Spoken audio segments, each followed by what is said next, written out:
गटाच्या महिला उमेदवार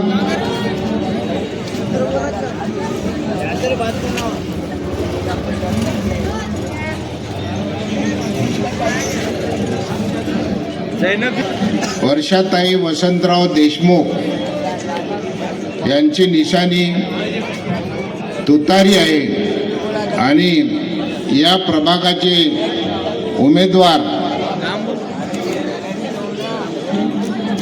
जैनबी पठाण, ईसा इब्राहिम कुरेशी यांची निशाणी तुतारी आहे। आम्ही युती केल्यामुळे तुतारी आणि घडी सर्व वार्डात उभे आहेत। नगरसेवकासाठी घडीचे उमेदवार आहेत, अध्यक्षासाठी तुतारीचे उमेदवार आहेत। सर्वांना माझी एकच विनंती आहे, आम्ही ज्या ज्या गल्लीत फिरलो त्या गल्लीत पहिल्या सुरूला घडी आली असे म्हणत होते। तुतारीचं चिन्ह नवीन आहे। पहिलीच निवडणूक आहे हातगावची तुतारीवर। मागची निवडणूक वसंतराव देशमुख निवडून आले, त्यावेळेस घड्याळीवर निवडून आले।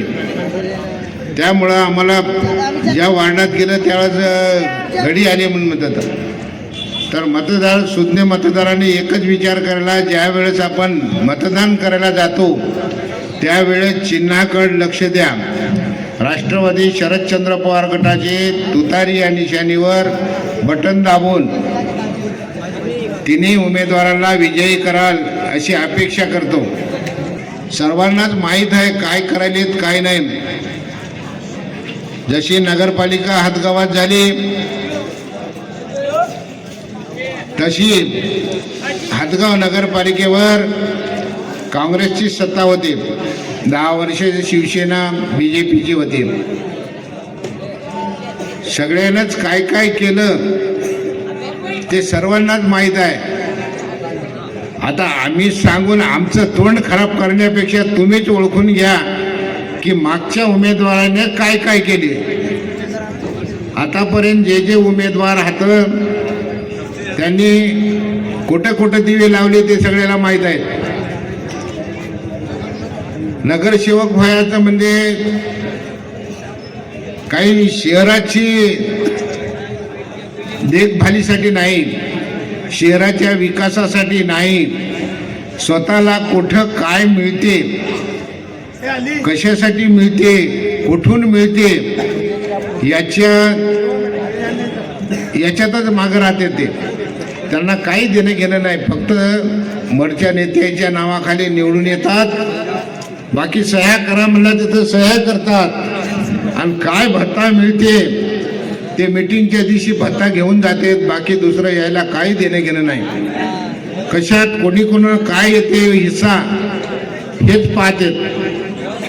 आज सर्व बाकी नेत्याच्या दबावाखाली राहतात, त्यामुळे त्यांना काही अधिकार नसते, कारण काय त्यांनी निवडून आणलेले असते नेत्यानं।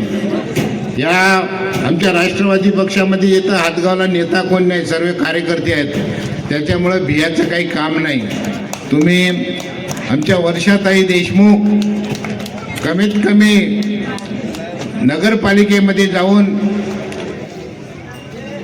जास्त तर काही मी सांगणार नाही, पण जास्तीत जास्त वेळ नगरपालिकेत देतील। बाकीचे उमेदवार आहेत, आतापर्यंत रेकॉर्ड आहेत, लेडीजचं सोडाच पण एक पुरुष सुद्धा जात नव्हते।